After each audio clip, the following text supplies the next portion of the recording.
কার্যক্রম নিষিদ্ধ দল ও ফেরারি আসামিরা নির্বাচনে অংশ নিতে পারবে না বলে জানিয়েছেন নির্বাচন কমিশনার আবুল ফজল মোহাম্মদ সানাউল্লাহ। একই সাথে নির্বাচনী হলফনামায় মিথ্যা তথ্য দিলেও ইসি ব্যবস্থা নিতে পারবে বলেও জানান তিনি। ইসি কমিশনার আরও জানান, কোনো প্রার্থীর বিনা প্রতিদ্বন্দ্বিতায় নির্বাচিত হওয়ার সুযোগ থাকছে না। পরিবর্তন আনা হয়েছে নির্বাচনী খরচের বেলাতেও। তরিক ইসলামের রিপোর্ট। দুপুরে নির্বাচন কমিশন ভবনে গণপ্রতিনিধিত্ব আদেশ আরপিও সংশোধন নিয়ে সংবাদ সম্মেলন করেন নির্বাচন কমিশনার আবুল ফজল মোহাম্মদ সানাউল্লাহ। এখন থেকে জেলা নির্বাচন এ সময় ইসি কমিশনার জানান, আগামী নির্বাচনে অংশ নিতে পারবেন না নিবন্ধন বাতিল হওয়া রাজনৈতিক দল। স্থগিত থাকবে তাদের নিবন্ধন ও প্রতীক। যদি কোনো কারণে কোনো রাজনৈতিক দলের কর্মকাণ্ড, রাজনৈতিক দল আপনার হয় নাই, অবৈধ ডিক্লেয়ার হয় নাই, বাতিল হয় নাই, কিন্তু তাদের কর্মকাণ্ডের সরকার কোনো স্থগিতাদেশ দেয়, সেই ক্ষেত্রে ওই রাজনৈতিক দলের নিবন্ধন এবং তার জন্য রিজার্ভ যে সিম্বলটি আছে সেই সিম্বল স্থগিত থাকবে। একই সাথে ফেরারি আসামিরাও নির্বাচনে অংশ নিতে পারবেন না বলেও জানান তিনি। আদালত কর্তৃক কাউকে যদি ফেরারি ঘোষণা করা হয়, তারা নির্বাচনে অংশ নিতে পারবেন না। এটা একটা নতুন এডিশন। এবারের আরপিও সংশোধনীতে পরিবর্তন আনা হচ্ছে নির্বাচনী খরচে। ভোটার প্রতি সর্বোচ্চ 10 টাকা অথবা সর্বোচ্চ 25 লাখ টাকার মধ্যে যেটা সবচেয়ে বেশি হবে সেটা ব্যয় করতে পারবেন প্রার্থীরা। যদি কোনো প্রার্থী তার হলফনামায় কোনো মিথ্যা তথ্য দিয়ে থাকেন বা এটা যদি প্রতীয়মান হয় নির্বাচন কমিশনের কাছে স্বপ্রণোদিতভাবে বা কোনো প্রতিবেদনের ভিত্তিতে বা রিপোর্টের ভিত্তিতে, তাহলে নির্বাচন কমিশন সেটা তদন্ত করে ব্যবস্থা নিতে পারবে এবং যে অফিসের জন্য তিনি নির্বাচিত হচ্ছেন, অর্থাৎ 5 বছর সময়কালের মধ্যে যে কোনো সময় সংশ্লিষ্ট ব্যক্তিকে রিকল করা যাবে, এমনকি তার প্রার্থিতাও চলে যাবে এবং তিনি সংসদ সদস্য পদ হারাবেন। থাকছে না বিনা প্রতিদ্বন্দ্বিতায় নির্বাচিত হওয়ার সুযোগও। সেক্ষেত্রে প্রতিদ্বন্দ্বিতা করতে হবে না ভোটের সাথে। এছাড়া প্রার্থীর জামানত 20,000 টাকা থেকে বাড়িয়ে 50,000 টাকা করা হচ্ছে বলেও জানান ইসি কমিশনার। একক প্রার্থী থাকলে সরাসরি তাকে বিজয়ী ঘোষণা করা হবে না, তাকে ন্যায়ের বিপক্ষে ভোট করতে হবে। Tarik Islam, ATN Bangla, Dhaka. Monalisa heavy flow 15 piece প্যাকেটের সাথে 8 পিসের একটি প্যাকেট একদম ফ্রি। আগামী নির্বাচন রোল মডেল হিসেবে করতে চায় সরকার। সে অনুযায়ী মাঠ প্রশাসনকে প্রস্তুত করা হচ্ছে বলে জানিয়েছেন জনপ্রশাসন সচিব ডক্টর মুখলিসুর রহমান। তিনি বলেন, ডিসি ইউএনও বদলিতে লটারি করা হবে না, তবে কারো বিরুদ্ধে পক্ষপাতিত্বের অভিযোগ পেলে নেওয়া হবে কঠোর ব্যবস্থা।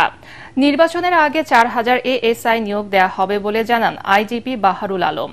সচিবালয়ে এসব কথা বলেন তারা। রিপোর্টে জানাচ্ছেন মাহবুব কবির চপল।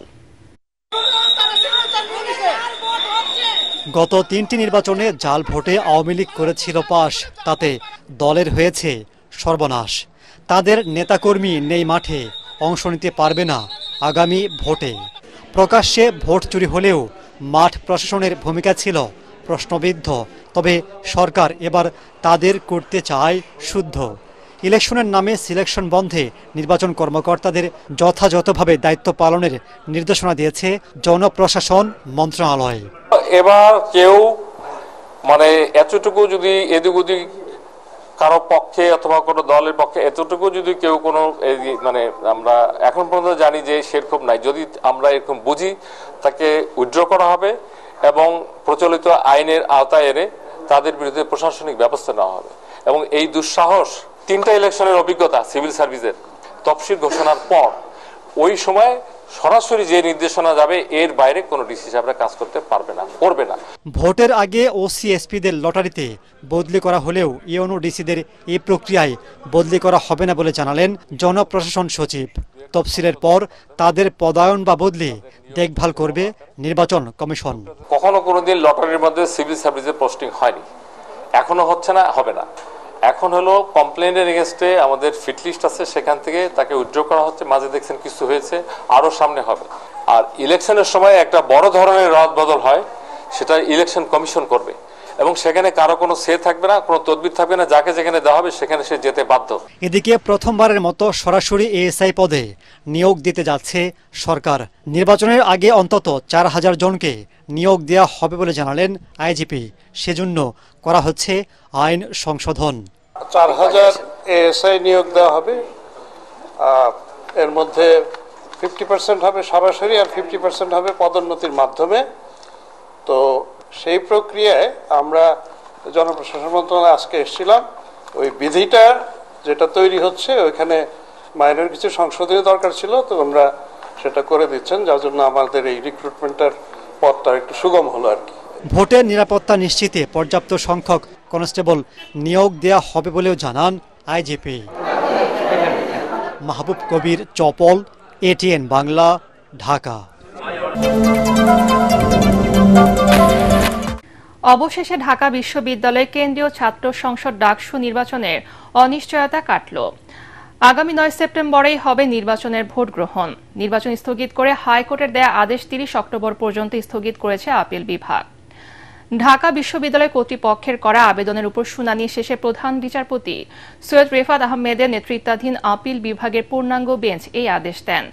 এর ফলে ছাত্র শিবির মনোনীত জিএস প্রার্থী SM ফরহাদের নির্বাচনে অংশ নিতে কোনো বাধা নেই বলে জানিয়েছেন তার আইনজীবী। হুমায়ুন চিশতি জানাচ্ছেন বিস্তারিত। ডাকসু নির্বাচন ঘিরে উৎসবের আমেজ ঢাকা বিশ্ববিদ্যালয় ক্যাম্পাসে। সেই উৎসবে ভাটা পড়ে যখন এক জিএস প্রার্থীর বৈধতা চ্যালেঞ্জ করে করা রিটে নির্বাচন স্থগিত করে হাইকোর্ট।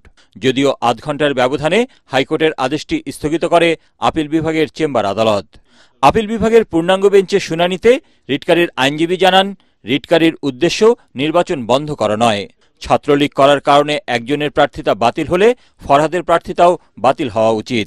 যে ছাত্রী এই রিপিটিশন করেছিল সে তার একটাই কনসার্ন যে ভবিষ্যতে বাংলাদেশে নিষিদ্ধ ঘোষিত ছাত্রলীগের সাথে সম্পৃক্ত কেউ যেন ডাকসু ইলেকশন না করতে পারে।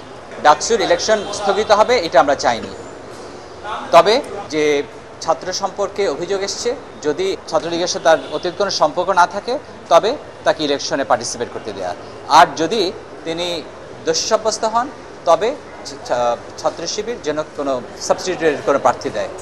জিএস প্রার্থী SM ফরহাদের বিরুদ্ধে আনা ছাত্রলীগের সাথে সংশ্লিষ্টতার অভিযোগ মিথ্যা প্রমাণিত হয়েছে বলে দাবি তার আইনজীবীর। সোশ্যাল মিডিয়ার কিছু স্পিরিয়াস ডকুমেন্টসের ভিত্তি করে এই আবেদন করার কোনো সুযোগ নাই এবং এখানে মডিফিকেশন চাওয়ার কোনো সুযোগ নাই। আমরা বলেছি যে আসলে কখনোই উনি কোনোদিন ওই নিষিদ্ধ সংগঠনের সাথে জড়িত ছিলেন না।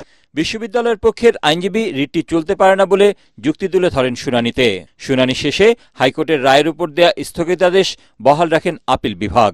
সর্বোচ্চ আদালতের আদেশে এবার উৎসবমুখর পরিবেশে হবে নির্বাচন, আশা বিশ্ববিদ্যালয়ের আইনজীবীর। বাংলাদেশের সর্বোচ্চ আদালত হাইকোর্ট ডিভিশনের আদেশের উপর স্থগিতাদেশ দিয়েছেন। ডাকসু নির্বাচন অনুষ্ঠান করার ক্ষেত্রে সুপ্রিম কোর্টের আদেশ অনুযায়ী আর কোনো আইনি বাধা আমাদের সামনে নাই। ফ্রি, ফেয়ার এবং ইম্পার্শিয়াল ওয়েতে ঢাকা বিশ্ববিদ্যালয় কর্তৃপক্ষ ডাকসু নির্বাচন অনুষ্ঠিত করবে ইনশাআল্লাহ। এদিকে সামাজিক যোগাযোগ মাধ্যমে ধর্ষণের হুমকি দেওয়ার ঘটনা সর্বোচ্চ আদালতের নজরে এনে রিটকারীর আইনজীবী নিরাপত্তার পাশাপাশি হুমকিদাতার শাস্তির আবেদন জানান। পরে বিশ্ববিদ্যালয়ের আইনজীবী জানান, ইতোমধ্যে এ বিষয়ে ব্যবস্থা নিয়েছে ঢাকা বিশ্ববিদ্যালয় কর্তৃপক্ষ। হুমায়ুন চিশতি, এটিএন বাংলা, ঢাকা। দেশের রাজনৈতিক ও অর্থনৈতিক স্থিতিশীলতার জন্য ঘোষিত সময়ের মধ্যে জাতীয় নির্বাচনের বিকল্প নেই বলে মন্তব্য করেছেন বিএনপি স্থায়ী কমিটির সদস্য আমির খসরু মাহমুদ চৌধুরী। রাজধানীতে এক সেমিনারে তিনি বলেন, নানা দাবির আড়ালে নির্বাচন নিয়ে অনিশ্চয়তা সৃষ্টির ষড়যন্ত্র চলছে। অন্যদিকে ঢাকা জেলা বিএনপির আলোচনা সভায় দলের সিনিয়র যুগ্ম মহাসচিব রুহুল কবির রেজভী বলেন, সাধারণ মানুষ পিআর পদ্ধতি বুঝে না, ভোট দিয়ে পছন্দের প্রতিনিধি নির্বাচিত করতে চায়। বিস্তারিত জানাচ্ছেন কামরুজ্জামান রাজীব। রাজধানীর লেকশোর হোটেলে জুলাই গণ অভ্যুত্থান শীর্ষক এক সেমিনারে অংশ নেন বিএনপির স্থায়ী কমিটির সদস্য আমির খসরু মাহমুদ চৌধুরী। এতে তিনি বলেন, বিএনপি সুনির্দিষ্ট নীতি ও পরিকল্পনার মাধ্যমে দেশ পরিচালনা করতে চায়, শুধু আশ্বাসের রাজনীতির দিন শেষ। ফ্যাসিবাদের পতনের পর দেশের মানুষের মনে যে পরিবর্তনের আকাঙ্ক্ষা সৃষ্টি হয়েছে, রাজনৈতিক দলগুলোকে তা অনুধাবন করতে হবে। আমির খসরু বলেন, যত দ্রুত সম্ভব দেশকে গণতান্ত্রিক ধারায় ফিরিয়ে আনা জরুরি। যত সময় ক্ষেপণ হবে দেশ তত পিছিয়ে যাবে। এক বছর অ্যাকচুয়ালি বেশি সময় হয়ে গেছে। আমাদের অনেক আগে নির্বাচন প্রক্রিয়ার মাধ্যমে দেশটাকে একটা ডেমোক্রেটিক অর্ডারে চলে যাওয়ার কথা ছিল। এবং এই না যাওয়ার কারণে দেশ কিন্তু দিন দিন নিচের দিকে যাচ্ছে। কারণ হচ্ছে কি, সরকার এখানে, জনগণ এখানে, মাঝখানে কোনো ব্রিজ নাই। সে কারণে কি হচ্ছে, দেশে পুলিশের কাজ করতে পারছে না, সরকারি কর্মকর্তারা কাজ করতে পারতেছে না, আইন শৃঙ্খলা নাই, ব্যবসা বাণিজ্য নাই। অন্যদিকে বিএনপির প্রতিষ্ঠাবার্ষিকী উপলক্ষে দোহারে ঢাকা জেলা বিএনপির বিজয় শোভাযাত্রা পূর্ব পথসভায় অংশ নেন বিএনপির সিনিয়র যুগ্ম মহাসচিব রুহুল কবির রিজভী। এ সময় তিনি বলেন, জনগণ আনুপাতিক বা পিআর কি তা বোঝে না, জনগণ সরাসরি ভোট দিতে চায়। জনগণ এখনো জানে না আনুপাতিক কি, এটা কাপড়, এটা জামা, না এটা ধান, না এটা নদী কি। আমরা যে ভোটাধিকার শেখ হাসিনা 16 বছর কেড়ে নিয়েছে, আমরা সেই ভোটটা দিতে চাই। এটা অবাধ সুষ্ঠু নির্বাচনে আমাদের ভোট 16 বছর কেড়ে নেওয়া হয়েছিল। ভোটাররা ভোট কেন্দ্রে যেতে পারেনি, ভোটাররা তার পছন্দ মতো ব্যক্তিকে ভোট কেন্দ্রে যেতে দেয়নি। ডাকসু নির্বাচন প্রসঙ্গে রিজভী বলেন, অবাধ সুষ্ঠু হলে ডাকসু নির্বাচনে ছাত্রদল বিজয়ী হবে। কামরুজ্জামান রাজীব, এটিএন বাংলা, ঢাকা। ভিপি নূরের উপর হামলা ও নির্যাতনের প্রতিবাদে রাজধানীর পল্টন মোড়ে সড়কে আগুন দিয়ে অবরোধ করে বিক্ষোভ কর্মসূচি পালন করেছে গণ অধিকার পরিষদ। এ সময় বক্তারা বলেন, নূরকে টার্গেট করে হত্যার পরিকল্পনায় ওই হামলা চালানো হয়। এই দায় নিয়ে স্বরাষ্ট্র উপদেষ্টার পদত্যাগ এবং ফ্যাসিস্টদের দোসর দল হিসেবে জাতীয় পার্টিকে দ্রুত নিষিদ্ধসহ 4 দফা দাবি জানায় দলটি। এছাড়াও ভিপি নূরের উপর নির্যাতনের প্রতিবাদে আগামী 5 সেপ্টেম্বর শাহবাগে ফ্যাসিবাদ বিরোধী সমমনার রাজনৈতিক দলগুলোকে সাথে নিয়ে শান্তি সমাবেশ কর্মসূচিও ঘোষণা করে দলটি।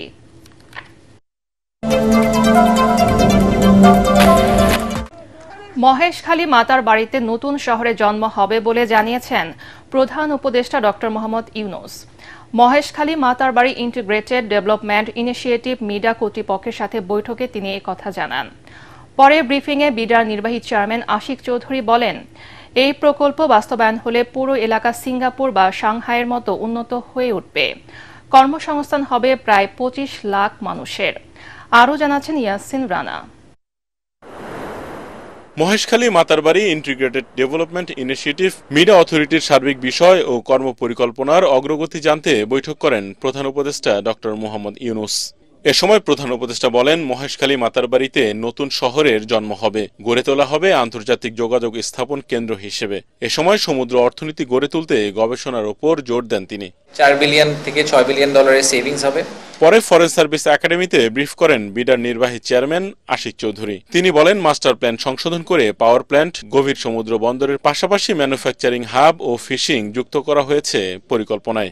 আমরা যদি বাংলাদেশের একটা সিঙ্গাপুর করতে চাই বা বাংলাদেশের ভিতরে একটা সাংহাই পোর্ট করতে চাই, আগামী 30 বছর হাতে আছে সময়। ইমাজিন করতে পারতে হবে যে 30 বছর পরে আমরা এই মহেশখালী মাতারবাড়ি এলাকাটাকে সিঙ্গাপুর বা সাংহাইয়ের মতো করে দেখতে চাই। এটা is not a vessel city, এটা একটা স্যাটেলাইট সিটি না, ইট ইটসেলফ ইজ আ টাউনশিপ। এতে 150 বিলিয়ন ডলার জিডিপিতে যুক্ত হবে বলে আশা করেন বিডার নির্বাহী চেয়ারম্যান। এই কমার্শিয়াল হাব থেকে আমরা 150 বিলিয়ন ডলারের জিডিপি কন্ট্রিবিউশন এক্সপেক্ট করছি। আর ফাইনালি প্রায় 1.5 লাখ লোকের কর্মসংস্থান ডিরেক্টলি আমরা এক্সপেক্ট করছি। ইনডিরেক্টলি সব মিলিয়ে প্রায় 25 লাখ লোকের কর্মসংস্থান আমরা আশা করছি এই এলাকা থেকে হবে। আশিক চৌধুরী বলেন, এই প্রকল্প বাস্তবায়নে পরবর্তী সরকারগুলোকেও ভূমিকা রাখতে হবে। 30 বছরে আমরা হয়তো 6টা সরকার দেখব এবং 6টা সরকারকে বিশ্বাস করতে হবে যে আমাদের পক্ষে সিঙ্গাপুর হওয়া সম্ভব। তা না হলে আমাদের এই প্রজেক্ট হবে না। দলমত নির্বিশেষে এবং আমাদের যারা ব্যুরোক্রেসি আছেন, আমাদের যারা লিডারশিপ আছেন, পলিটিক্যাল লিডারশিপ, সবাইকেই আসলে জেনুইনলি বাংলাদেশের ন্যাশনাল ইন্টারেস্ট এবং ন্যাশনাল প্রোগ্রেসটাকে মাথায় রেখে এটাকে পুশ করতে হবে। তা না হলে আমাদের এই 30 বছরের স্বপ্ন সফল হওয়া কঠিন হবে। আগামী 4 মাসের মধ্যে এই প্রকল্পের নতুন মাস্টার প্ল্যান অনুমোদন করা হবে বলে জানান বিডার নির্বাহী চেয়ারম্যান। 60 থেকে 65 বিলিয়ন ডলারের টোটাল ইনভেস্টমেন্ট হবে। ইয়াসিন রানা, এটিএন বাংলা, ঢাকা। এফডিআই হিসেবে আসবে। হঠাৎ কক্সবাজার সফরে সাবেক মার্কিন রাষ্ট্রদূত পিটার হাস। সকাল 8:45টার দিকে ইউএস বাংলা এয়ারলাইন্সের একটি ফ্লাইটে কক্সবাজার বিমানবন্দরে পৌঁছান তিনি। সংশ্লিষ্ট সূত্র জানিয়েছে, 3 জনই বিমানবন্দর থেকে কক্সবাজার শহরের নুনিয়ারছড়ার BIWT এর ঘাট থেকে স্পিড বোর্ডে মহেশখালী যান। সেখানে পৌঁছানোর পর তারা কুতুবজম ইউনিয়নে হোপ ফাউন্ডেশন ও এক্সিলারেট এনার্জি কর্তৃক নির্মিত এক্সিলারেট হোপ হাসপাতাল পরিদর্শন করেন। আজই কক্সবাজার ত্যাগ করার কথা রয়েছে তার।